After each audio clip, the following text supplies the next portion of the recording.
ఇక తాగి వాహనాలు నడిపి డ్రంక్ అండ్ డ్రైవ్లో పట్టుబడిన 31 మందికి కోర్టు ట్రాఫిక్ విధులు నిర్వహించాలని ఆదేశాలు జారీ చేసింది. దీంతో కంట్రోల్ రూమ్ సమీపంలో ట్రాఫిక్ విధులు నిర్వహించారు. దీనిపై స్పాట్ నుంచి పరిస్థితిని మా ప్రతినిధి తిరుమల అందిస్తారు.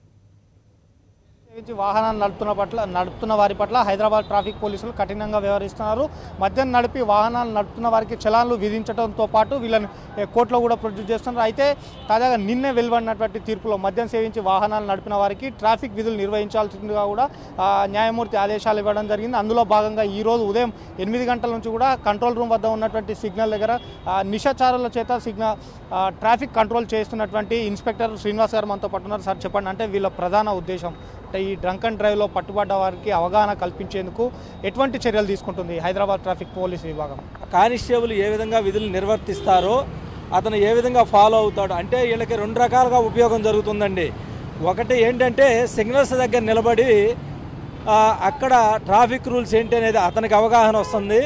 అతన్ని చూసి కొన్ని లక్షల మంది ఎవరైతే ట్రావెల్ చేస్తున్నారో వాళ్ళందరికీ కూడా అవగాహన వస్తుందనే ఉద్దేశంతో ఈ యొక్క పనిష్మెంట్ ఇవ్వడం జరిగింది. ఈ పనిష్మెంట్ వల్ల హైదరాబాద్లో దగ్గరగా 1 crore పైన పాపులేషన్ ఉన్నారు. చాలామందికి దగ్గరగా 1 crore పాపులేషన్కి ఈ అవేర్నెస్ వస్తుందని మేము భావిస్తున్నాం. ఎట్లా అనిపిస్తుంది ఇట్లా డ్యూటీ చేయడం వల్ల మీకు? అంటే మరోసారి మద్యం తాగకుండా నియంత్రించుకోవచ్చు అనిపిస్తుంది మీకు? ఎట్లా అనిపిస్తుంది? ఇంకోసారి తాగం సార్.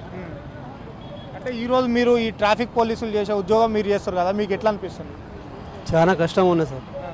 మీరు చెప్పండి, అంటే ట్రాఫిక్ పోలీసులు చేసే పని మీరు ఈరోజు కోర్టు ఆదేశాలతో మీరు చేస్తారు కదా, మీకు ఎట్లా అనిపిస్తుంది? చాలా మంచిగా ఉందన్న, మంచిగా అనిపిస్తుంది. అది అంటే మరి ఇంకోసారి మద్యం తాగాలనిపిస్తుంది, తాగి కోర్టుకు వెళ్ళాలి, ఇంకోసారి అలాంటివి అన్నాం తాగా చూస్తున్నాం మనం ఇక్కడ విధులు నిర్వహిస్తున్న కొంతమంది చెప్తున్నారు. అంటే ట్రాఫిక్ పోలీసులు పడుతున్నటువంటి కష్టాలు మాకు ఈరోజు తెలుస్తున్నారు. ఏదేమైనప్పటికీ కూడా ఇటు ట్రాఫిక్ పోలీసులు అదేవిధంగా కోర్టు తీర్పుల నేపథ్యంలో హైదరాబాద్ నగరంలో రోజుకి పెరుగుతున్నటువంటి రోడ్డు ప్రమాదాలను అరికట్టేందుకు ఇటువంటి చర్యలు పూర్తి స్థాయిలో ఉపయోగపడతాయని కూడా వాహనదారులు అదేవిధంగా అందరూ కూడా కోరుకుంటున్నారు.